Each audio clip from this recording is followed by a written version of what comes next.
Muy buenas noches, amigos de esta misma semana. Muy buenas noches, Diana. Buenas noches a todos. En el programa de hoy vamos a hablar sobre la corrupción en la ONSA que se ha destapado luego del asesinato del abogado Junior Ramírez. La ley de declaración de patrimonio, ¿verdad? El malgasto en botellas y en corrupción. Además vamos a hablar sobre la independencia de la justicia a propósito del informe del Foro Económico Mundial que nos deja muy mal parados. Es decir, que todos nuestros temas de hoy van alrededor de la justicia. Y sobre eso mismo es la décima. Con una carta del Vale Campeche y el pie forzado, un tizón por lo prendido. Regresamos con ese contenido.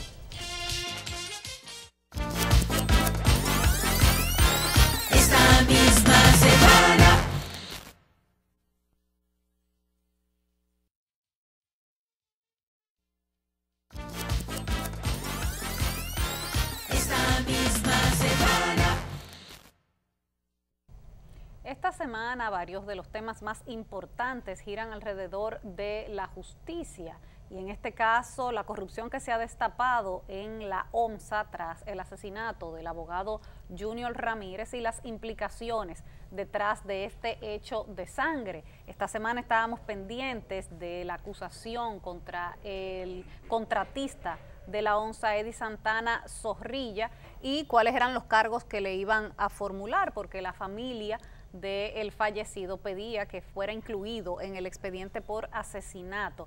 Finalmente a él le dieron un mes de prisión preventiva por cargos de corrupción. No fue incluido en el expediente de asesinato, la jueza lo rechazó, pero sí se ha filtrado a la prensa los contratos que tenía este caballero con la administración de Manuel Rivas en la ONSA, contratos por casi 500 millones de pesos. Bueno, 496 son casi millones. 500. Sí, exactamente. Y que no era además la única institución del Estado con la cual tenía negocios, porque tenía relaciones en 8 instituciones distintas. Eso incluye los ministerios de Obras Públicas, de Medio Ambiente, de Salud Pública, también el Plan Social de la Presidencia y varias entidades más del Estado con las que hacía negocios. Él vivía de hacer grandes negocios con el Estado. Y no olvidemos, Manuel Rivas, el que era director de la ONSA, ahora implicado en el asesinato de Junior Ramírez, es el presidente del Partido de la Liberación Dominicana en el municipio Santo Domingo Oeste. Vamos a ver, la justicia ha demostrado que tiene un blindaje contra los dirigentes del partido y funcionarios del gobierno. Vamos a ver a dónde llega este caso. Él está preso, él está en prisión preventiva de 1 año. Sí, que por cierto ya lo trasladaron de la cárcel de San Luis a Najayo, donde le impusieron esa medida de coerción de 1 año de prisión preventiva. Pero con el caso de Eddie Santana Zorrilla, se había filtrado también parte del interrogatorio que le hizo la Fiscalía de la provincia de Santo Domingo, en la que él decía que Manuel Rivas le había pedido como un favor personal que acordara con Junior Ramírez el monto y que se lo diera el dinero que le pidiera, y que él se lo devolvería de su dinero personal, y que según él es difícil negarse cuando el director de una institución con la cual tú tienes negocios te pide un favor, y que por eso él accedió a esa negociación y a entregarle ese dinero al abogado Junior Ramírez. Cuando te pide el favor de que pague un chantaje por una extorsión relacionada con corrupción, qué bonito, ¿verdad? Bueno, de todas maneras, aquí hay algo. Parte de la inmovilidad de la justicia para investigar casos de corrupción queda de nuevo demostrada, porque desde el mismo momento en que un empresario confiesa que él fue a pagar un soborno a nombre de un funcionario de una entidad con la que tenía negocios, debería haber una investigación en cada una de las otras entidades donde tenía negocios. Porque si el esquema de sus negocios con una institución del Estado como es la ONSA era en base a la corrupción, entonces hay que investigar a las otras 7 entidades estatales que tenían negocio con él. Exacto. Pero eso ni se está haciendo ni se hará. Claro, Eddie Santana Zorrilla le daba servicios de reparación de autobuses a la ONSA y no es de sorprender que los autobuses que debían estar dando servicio en la calle pasaban más tiempo en los talleres. Y que salía más caro reparar un autobús que comprar uno nuevo. Sí, esos eran los precios competitivos. Vamos a ver entonces la audiencia de medida de coerción de Eddie Santana Zorrilla. La jueza que la semana pasada dictó 1 año de prisión preventiva a 3 de 5 acusados por el asesinato del abogado Junior Ramírez fue la misma que esta tarde dictó 1 mes de prisión preventiva al empresario Eddie Santana Zorrilla a cumplir en la cárcel de Monteplata. Pero nada más nos han impuesto 1 mes de prisión preventiva. Nosotros entendemos que la jueza dijo, y lo dijo así mismo, que iba a mantener a Eddie Santana atado al proceso. Ahora, esa atado al proceso, por lo menos yo que soy un abogado defensor y que gente como mi amigo Benzán, como mi amiga Teresa, sabe muy bien que me limito a lo técnico, por eso no confundo los roles nunca, tengo que llegar a la conclusión de que todavía tenemos mucho que avanzar con el tema de la prisión preventiva. Aunque su abogado Miguel Valerio mostró inconformidad con la medida de la jueza Leonarda Quesada, manifestó que no se presentaron pruebas contundentes que comprometan a su defendido en actos de corrupción y asociación de malhechores en la Oficina Metropolitana de Servicios de Autobuses. Es decir, que el señor Eddie Santana es un testigo que ha cooperado con el Ministerio Público porque no tiene nada que ocultar. Al término de la audiencia, que duró poco más de 3 horas, los abogados de la familia del asesinado abogado calificaron el proceso de viciado al sostener que pese a existir videos que evidencian determinados encuentros del empresario con el fallecido catedrático, la jueza apoderada del caso declaró inadmisible su querella para que también se le acuse de asesinato. Declaró 1 mes a un hombre que se mantuvo activamente en una escena, que 2 horas antes llamó a Junior antes de su muerte. ¿Cómo es posible eso? Eso no cabe en ninguna cabeza. No, ni 2 años es suficiente, porque él está vinculado. De Santana Zorrilla, quien salió escurridizo de la Fiscalía de Santo Domingo Oeste esta tarde, se dijo que permanecerá en la cárcel de San Luis hasta tanto se agote el proceso para su traslado. Bueno, esta semana también la Cámara de Cuentas inició una investigación sobre la OMSA, ordenada por la Procuraduría General de la República. Bastante ágil la realización de estas investigaciones porque lo hacen 5 años después de que el diario Libre denunció los actos de corrupción que se estaban cometiendo en la ONSA. Pero hay denuncias más viejas que esa. Como dice Juan Uvieres, él comenzó a hacer denuncias contra la ONSA desde cuando el gobierno de Hipólito Mejía, pero siguió en los gobiernos del PLD. La última auditoría que se le había hecho a la ONSA había sido en el año 2010, o sea que hace 7 años que ningún organismo de control se había molestado en ver qué estaba pasando ahí. Cuando estaban saliendo denuncias hasta en la prensa. Exacto, incluso con reportajes en la prensa. Veamos lo que dice el guagüero diputado Juan Uvieres. 2002, nosotros comenzamos, presentamos a la Presidencia de la República. Estaba nuestro amigo Hipólito Mejía. Somos amigos no de pachánica ni nada de eso, pero tengo cierto respeto, nivel de respeto. Nosotros le presentamos a Hipólito, le presentamos a Jesús Félix, que dirigía lo que era el Departamento Anticorrupción de la Procuraduría, le presentamos a su jefe y a la misma ONSA lo llevamos.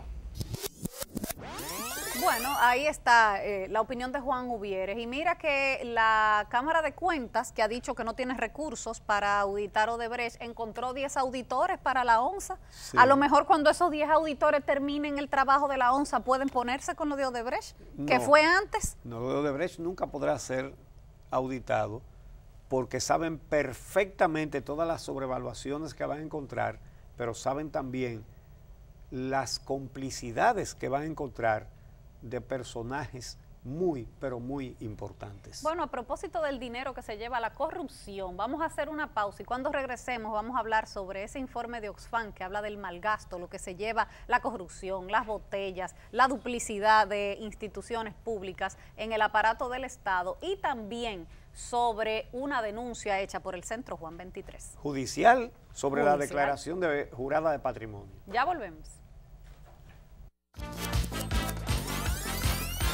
Esta misma semana.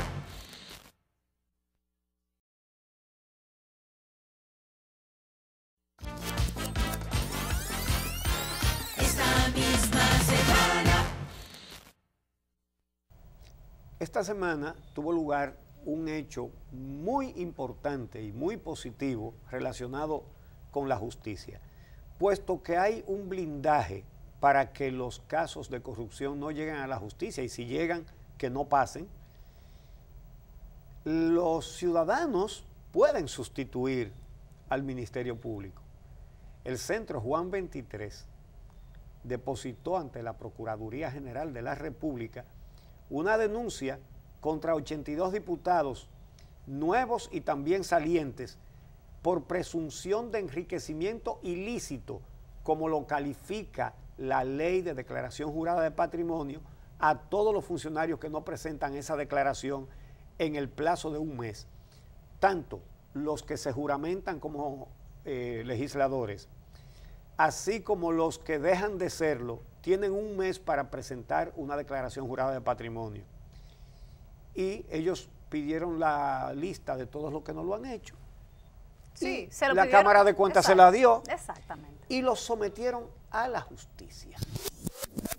La denuncia surge luego de que el Centro de Estudios de la Pontificia Universidad Católica Madre y Maestra revelara que el presidente Danilo Medina, funcionarios y otros presentaron la declaración jurada de patrimonio sin la debida fotocopia que certifique su pago anual de impuestos. El primero es una acción de amparo en cumplimiento en contra de los legisladores salientes del 2016 y en contra de los que están actualmente ejerciendo la función de diputado que no han dado cumplimiento al mandato del artículo 5 y 6 de esa ley. De igual manera, en mandato de la misma ley 311, hemos depositado una denuncia al Procurador General de la República por una presunción que establece la ley de enriquecimiento ilícito para aquellos funcionarios que al salir de sus posiciones no hayan presentado declaración jurada. Manifestó que el documento depositado contiene una lista de los diputados en funciones y salientes que no han presentado al momento su declaración jurada establecida en la Constitución. Hay 3.000 y tantos, si mal no recuerdo, funcionarios obligados que no han presentado declaración jurada. Hoppelman llamó al Procurador General de la República, Yanalá Rodríguez, a realizar una investigación exhaustiva a fin de transparentar las políticas públicas del país. Consideró una falta disciplinaria de funcionarios y legisladores que evidencian irresponsabilidad e incumplimiento en sus funciones. Realmente es una denuncia para que entonces el Ministerio Público mueva la acción pública. Hay otro aspecto. También denunciaron, y eso en base a otra información que le pidieron y consiguieron de la Cámara de Cuentas, de que los que cumplieron con presentar la declaración jurada de patrimonio, no cumplieron, sin embargo, con otro trámite obligatorio, que es incluir en esa declaración los recibos certificados del pago de sus impuestos. Sí, una declaración jurada de impuestos que debe hacer. La declaración jurada de patrimonio, pero que tiene que mostrar que pagó los impuestos por el patrimonio que dice tener. Tiene que hacer su declaración de impuestos, incluirla dentro de los requisitos que establece la ley de declaración jurada de patrimonio. ¿Qué es lo que dice el Centro Juan 23? Que la gran mayoría de los funcionarios públicos no cumplieron con ese trámite, empezando por el presidente de la República. Así es. Esto encontró la respuesta del consultor jurídico del Poder Ejecutivo, que dice que dio una explicación, que el presidente no tenía que someterla porque eso se lo retiene el Ministerio de la Presidencia y que entonces el Ministerio es el que lo reporta. Y hubo una explicación ahí enredada, vamos a escuchar. Mira, el consultor jurídico, Flavio Darío Espinal, es un funcionario muy preparado, es un intelectual, es una persona que habla sin titubeos, que tiene mucho conocimiento de sus funciones y que estamos acostumbrados a verlo hablando con propiedad y generalmente con posturas correctas. Sin embargo, este tema parece que le dio un poquito más de trabajo. Observen. Cuando una persona tiene un solo empleador, ya sea del sector público o ya sea del sector privado, la empresa o la institución le hace la retención impositiva. Y esa persona no tiene que depositar una declaración jurada de impuestos ante la Dirección General de Impuestos Internos. Lo que tiene es una constancia del ingreso y de la retención impositiva que hace la institución. El presidente de la República hizo ese depósito conjuntamente con su declaración jurada de bienes, según la información de que yo dispongo. Con relación a otros funcionarios, no puedo hablar, no conozco los detalles, pero tengo la impresión de que en algunos de ellos se da la misma situación. Pero aquí hay algo importante y es que los datos que ha ofrecido el Centro Juan 23 fueron solicitados mediante la Ley de Libre Acceso a la Información Pública a la Cámara de Cuentas y estos son los datos que entrega la Cámara de Cuentas. O sea, quien está diciendo que el presidente no ha cumplido con el trámite de depositar su declaración de impuestos es la Cámara de Cuentas.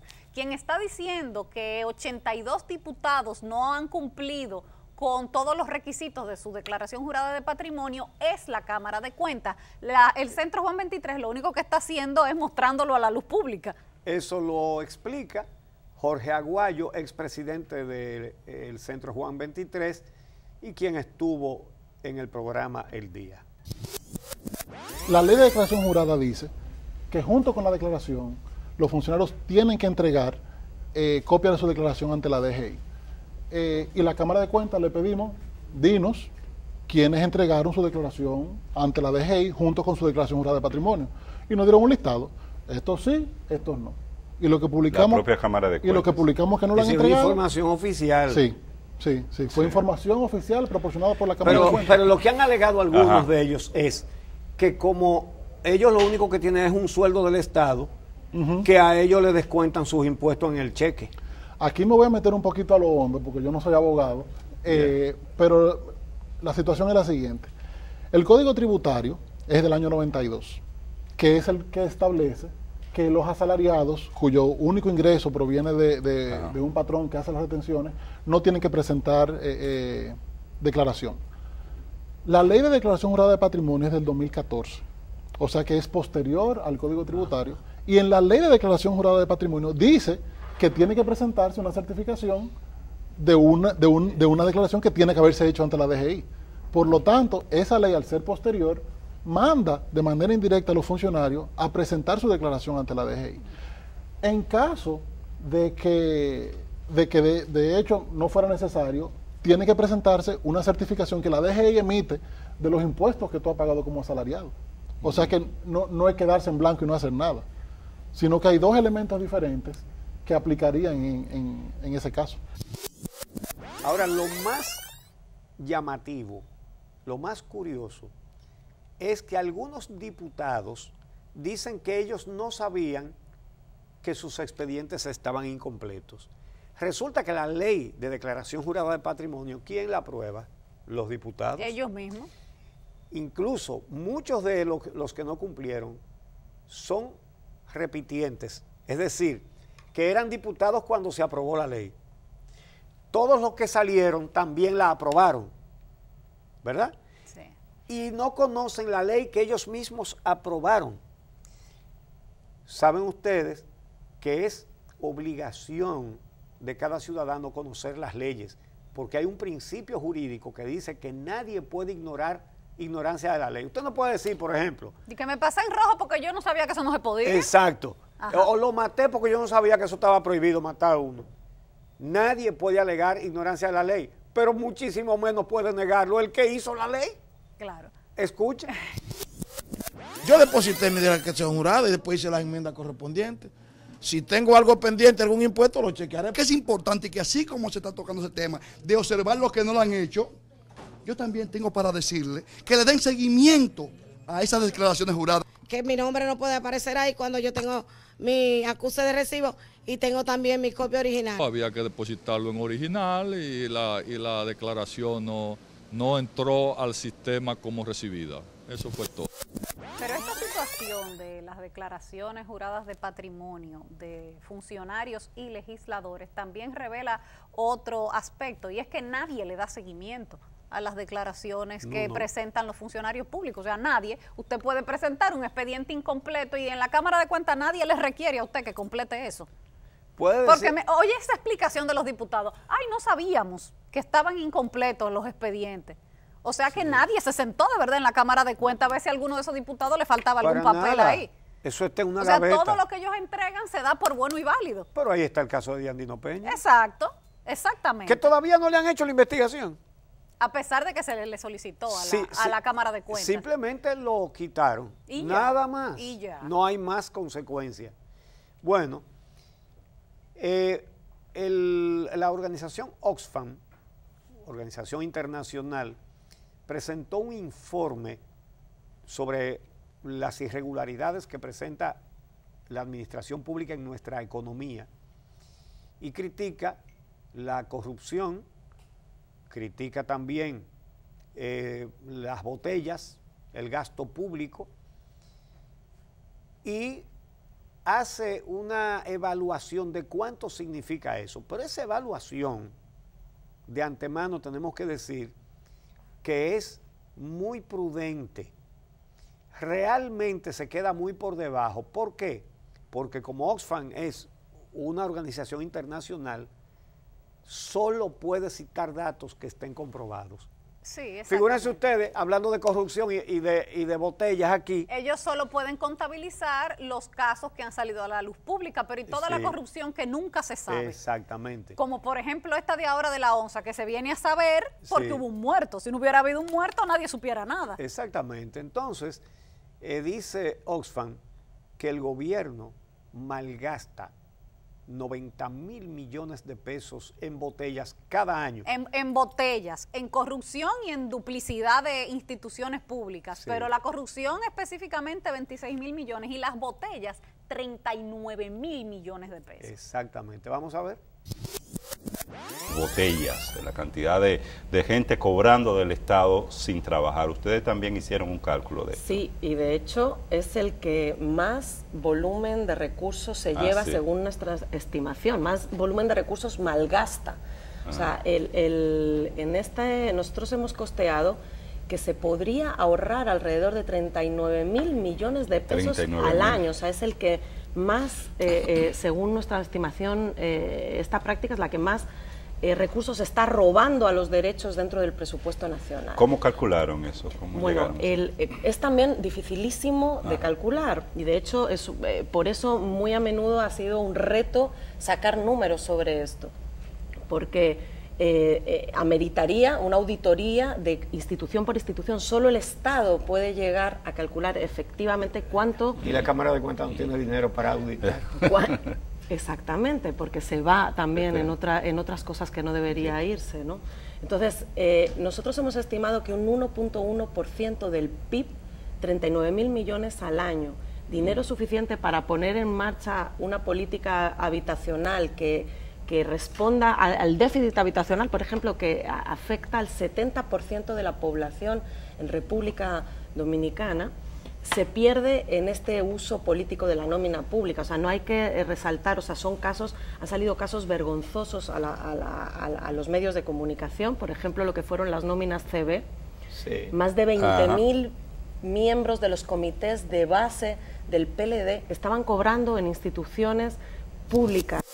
Se queda muy corto por lo que explicamos. Pero debería ver el gobierno, además, este informe de Oxfam como un favor, porque el gobierno tiene que pedir muchísimo dinero prestado todos los años y ellos le hicieron la tarea de identificarle dónde está el malgasto para que lo corrijan. Exactamente. Este informe lo hizo Oxfam conjuntamente con la ONG Casa Ya para identificar de dónde pueden salir recursos para construcción de viviendas en República Dominicana. De viviendas para los pobres. Que es una responsabilidad del Estado. Claro. Y es uno de los renglones en los que menos se invierte. Y usted dirá, y esa pregunta yo se la hice a Rosa Cañete, Oh, pero ¿y la ciudad de Juan Bosch qué están haciendo? Y anunciaron otra en Santiago. Y ella dice, sí, pero esa no es para los más pobres. Las personas que pueden calificar para adquirir una de esas casas no son los más pobres. Es de clase media hacia arriba. Y efectivamente, siendo eso una responsabilidad, el Estado lo que invierte es un 1% del presupuesto. No, menos, mucho menos. Menos de un Eso 1, están sí. pidiendo ellos que se invierta. Exacto. El 1%. Sí, hombre, sí. Están pidiendo invierten el 0.02% Sí, del sí, PIB eso es, en construcción de vivienda. eso es lo correcto. Y bueno, dicen que se lo encuentran exagerado, dice el ministro de Hacienda, pero yo creo que debería sentarse a leerlo detenidamente. Porque Bueno. ahí hay buenas ideas de dónde podrían recortar el gasto para asumir responsabilidades con los ciudadanos dominicanos. El país que más crece y nunca ve ese crecimiento, con ese dinero la gente podría ver algo de crecimiento. Bueno, eso sí, esa fuera la intención, corregir Claro. lo que está mal.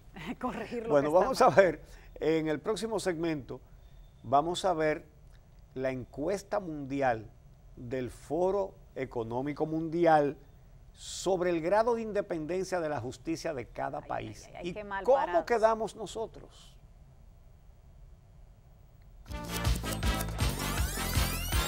Esta misma semana.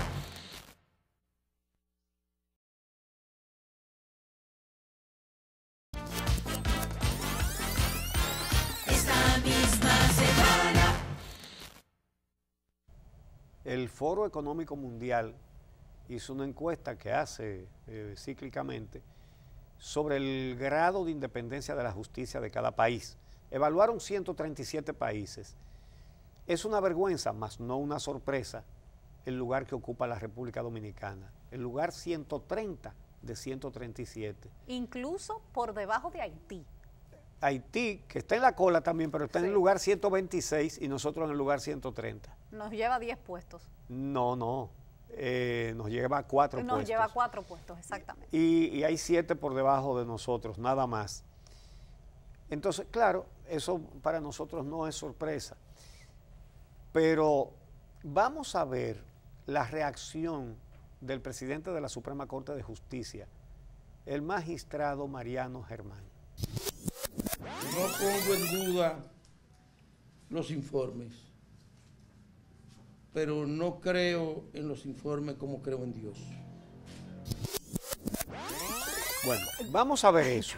Vamos a ver eso. Yo la respuesta de verdad Porque una encuesta, me dejó patidifusa. primero, es una encuesta que es imposible de desacreditar, porque eso no es una encuesta de una encuestadorita que anda por ahí, es el Foro Económico Exacto. Mundial. Es la reunión de los organismos económicos de todos los países del planeta, de casi todos, porque no todos están Pero ahí. además, al presidente de la Suprema nadie le estaba preguntando por sus creencias religiosas. Yo no Exactamente. sé qué busca Dios en el medio de esto.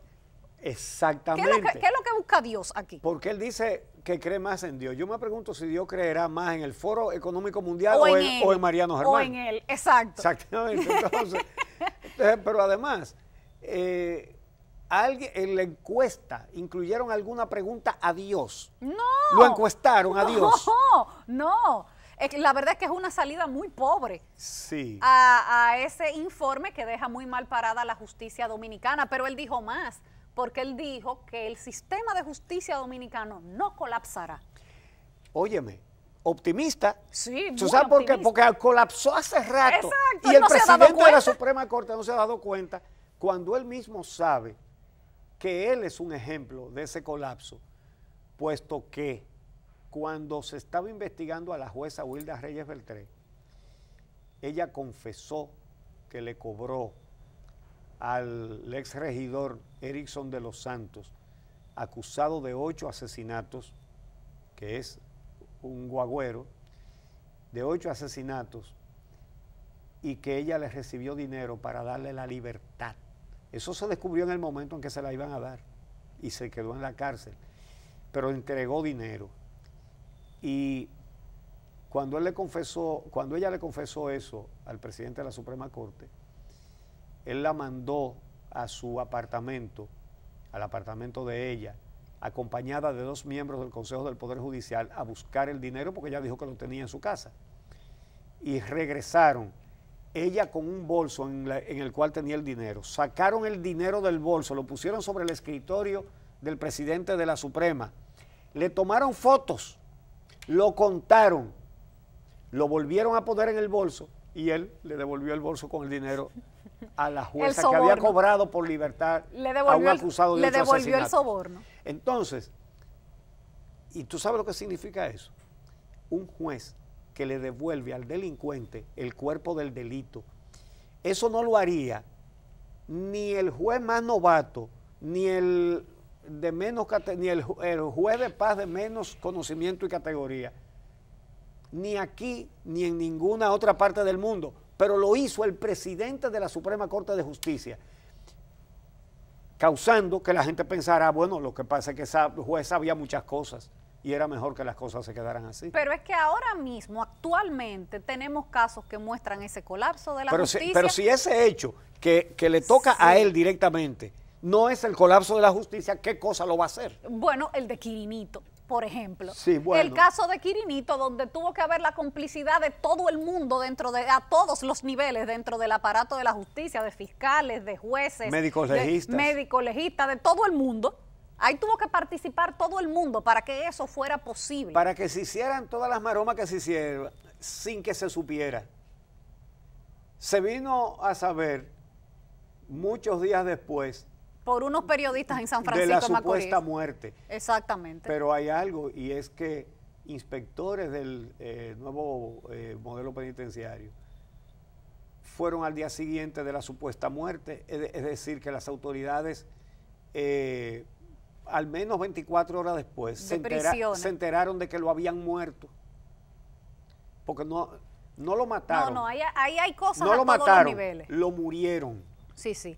Que es otra cosa. Están los jueces que supuestamente en su buena voluntad creyeron en esos certificados médicos, están los médicos que se prestaron a eso, están los que en los que confiaron en que lo iban a trasladar a un lugar porque allá estaba su familia. Comprobé, pedí unas informaciones a la Procuraduría que me las dio para saber cuántos presos se mueren en las cárceles dominicanas, y son 2 a la semana en promedio. Pero además solicité una autorización para visitar La Victoria, la visité, me metí prácticamente en todas las celdas. Hay una celda donde hay 75 tuberculosos, hay otra área donde hay 162 enfermos de VIH, hay un montón de presos con cáncer, con isquemias cardiovasculares, hay todo tipo de enfermedades en las cárceles y se mueren constantemente y nadie amenaza con que lo van a dejar morir, ni mucho menos. Y no hay que salir corriendo a trasladarlos para otro lado, ni a darle libertad, prisión domiciliaria, ni nada. No. Nada de eso, pero en el caso de Quirinito,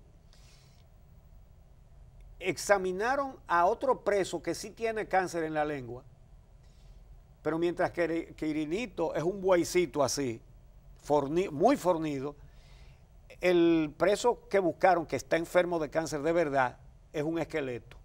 Claro, ese sí se está muriendo. Y se va a morir preso probablemente. Sí, exactamente. Entonces, examinaron a uno para darle el certificado médico a otro. Pueden haber engañado al médico, eso es lo que él dice. Incluso él dijo, pero el que yo examiné no era así, como el que yo veo en la televisión. Espérate, que hubo varios médicos, ese es uno de los médicos. Ese es uno de ellos. Ese es uno de ellos. Pero, ¿y los médicos legistas? Pero, ¿y el médico legista que certificó la defunción de Quirinito? Pero el cadáver de Quirinito no lo vio nadie. Nadie vio eso, y él dice que lo vio. Y le preguntan a la abogada esposa, que era nada más abogada, y convenientemente se casaron, y luego declararon que su domicilio estaba en San Francisco de Macorís, que era donde les interesaba que lo trasladaran.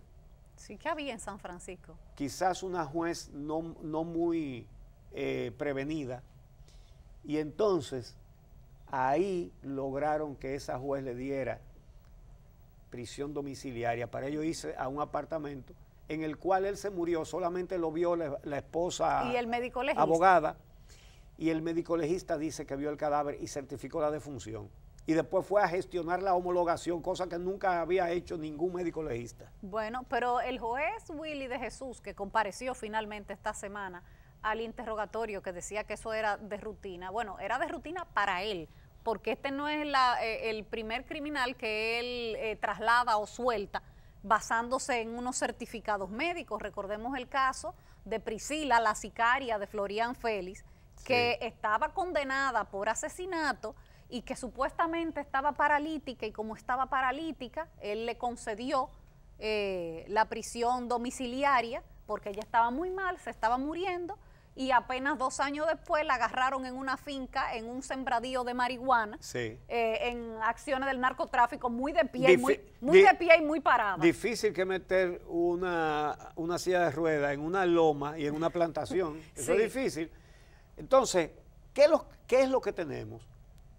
Que aquí cualquier preso dice, yo estoy enfermo de tal cosa, y aquí está el certificado, y lo cogen, pues para la calle, o pero traslado. eso no es cualquier preso, ¿no? Eso no es cualquier preso. No, claro. No, eso no es cualquier preso. Es verdad, solo determinados presos. Entonces, ¿cómo es que se aceptan los certificados de una manera tan fácil? Ahí tiene que haber complicidad, eso sale carísimo hacer toda esa maroma que hicieron para morir a Quirinito. Eso debe haber salido por un dineral. Claro. Porque hay demasiadas complicidades. Y si ahí. eso no ejemplifica el colapso de la justicia, pues a Mariano Germán que nos diga qué sería para él el colapso. Sería peor que lo que hay. O sea, tendría que ser peor. Sí. Sí, pero mira, por ejemplo, otro caso también esta semana que ha vuelto a la justicia es el caso de los supertucanos. Los sobornos que pagó la Embraer, la empresa para que esa compra fuera aprobada en el Congreso Dominicano. Esa audiencia para el juicio preliminar fue pospuesta para el 30 de noviembre porque no habían citado correctamente a los ejecutivos de Embraer y entonces, bueno, se van a citar. Pero lo que dijo allí uno de los abogados, el abogado del coronel Carlos Piccini, es muy interesante. Ese es el abogado Alejandro Tejada. Él acusó al Ministerio Público de ser negligente y dijo de manera específica que la Procuraduría Especializada en Persecución de la Corrupción, PEPCA, le había revelado a la prensa, específicamente al periódico El Nacional, nombres de sobornados y gerentes de empresas implicadas, pero que a esos que mencionó no los sometió como sometió a su cliente, que es Piccini. Piccini es un coronel que sí está metido en toda esa cosa, pero que es un chivito ahí. Y es el único que está preso. Y es el único que está preso. El único. Que es uno de los más bajos en la categoría de los implicados. Porque ¿a quién se le pagaron los sobornos? Los sobornos eran para que se aprobara en el Congreso la compra de los aviones y se aprobó. Se mencionó a la PEPCA mencionó a un senador y después se le olvidó. Y lo interrogaron también, pero luego no lo incluyeron y la explicación que dio la Procuraduría... un senador no aprueba una compra. No, tampoco, pero la explicación que dieron cuando se venció el plazo, porque recuérdate que la Procuraduría había pedido una extensión del plazo para la investigación y todo, y finalmente el plazo se venció y tenían que someter la acusación. Cuando salió la acusación con estas 4 personas, Piccini, el Peña Antonio y los 2 empresarios más que están ahí en el expediente, todo el mundo dijo, ¿y los senadores? ¿Dónde están? Sí, ¿Dónde están los legisladores, los diputados? Porque el soborno era para que lo aprobaran en el Congreso. Que de eso no apareció ningún tipo de prueba. Ni va a aparecer. De eso no apareció. Ni va a aparecer. Y a eso que se refiere el abogado que dice, hablando de las empresas involucradas también, él dijo, nada más habría que averiguar quiénes son los gerentes de esa empresa para que entonces toquen, estoy citando palabras textuales, para que entonces toquen, como decía Balaguer, otra tecla y la nota subiría muy alto. Evidentemente es un chantaje. Lo que él está planteando no es que los castiguen a todos, sino que al cliente de él lo beneficien con la impunidad como están beneficiando a los que están más arriba. Y por eso dijo esta otra expresión. Es un tizón prendido lo que agarraría si los denunciaran. Que si denuncian a los que están más para arriba del coronel Piccini, van a agarrar un tizón prendido. Y ese mismo es el pie forzado de la 10ª de hoy. Claro que sí, porque eso es un refrán campesino cibaeño. Pues vamos a la pausa y cuando regresemos, el tizón prendido.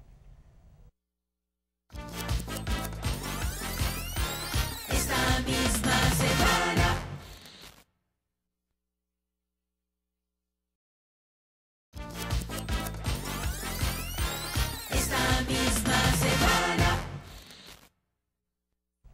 La décima de hoy es sobre agarrar ese tizón prendido, pero no, esa no es tuya. Te la manda el Vale Campeche. Sí, al Vale Campeche le llamó mucho la atención la expresión que usó el abogado, que si se meten con los más grandes que están en el lío de los tucanos, es como coger un tizón prendido, porque es un viejo refrán, me dijo el Vale Campeche, el hombre que se atreve a coger un guabá por el fleco y un tizón por lo prendido. Tradúceme, ¿qué es un guabá? El guabá es el escorpión dominicano. Ah, y el fleco, y el fleco es la cola con la que muerde. Exacto. Un guabá puede matar, tiene veneno suficiente para matar. Ha matado caballos, vacas y todo eso. Entonces, el Vale Campeche me manda esta decimita en idioma cibaeño que dice: con un peñón en la mano, un jurista belicoso habló por un sospechoso del caso de los tucanos. Para vender los aeroplanos dieron sobornos rendidos, pero nada más han cogido a un ratón. ¿Qué le parece? Que aquí no cogen los jueces un tizón por lo prendido.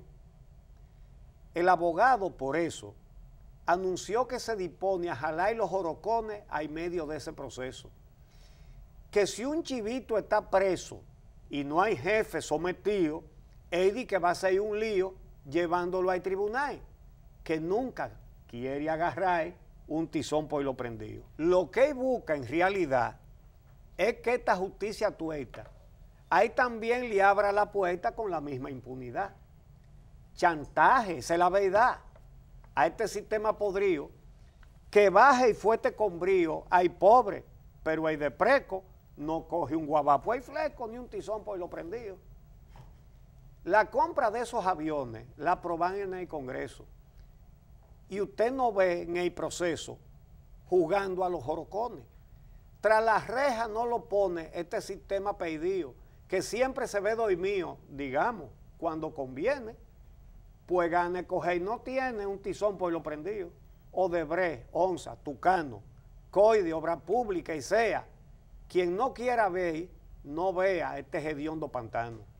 Si un grande mete la mano y está en el palo subido, no van a decir ni pío, ni entran la mano en el fuego, pues no agarran ni de juego un tizón por lo prendido. Esto no hay quien lo soporte. La vergüenza se perdió. Así que el tiempo llegó y a esto hay que darle un corte. Mañana en el sur, el norte y en el este habrá un gentío, porque un pueblo decidido en esto ya no se pierde y va a ser la llama verde, un tizón por lo prendido. Amigos, gracias por su compañía. Nos encontramos el próximo sábado en esta misma semana y mañana, domingo 29, Marcha Verde en todo el país.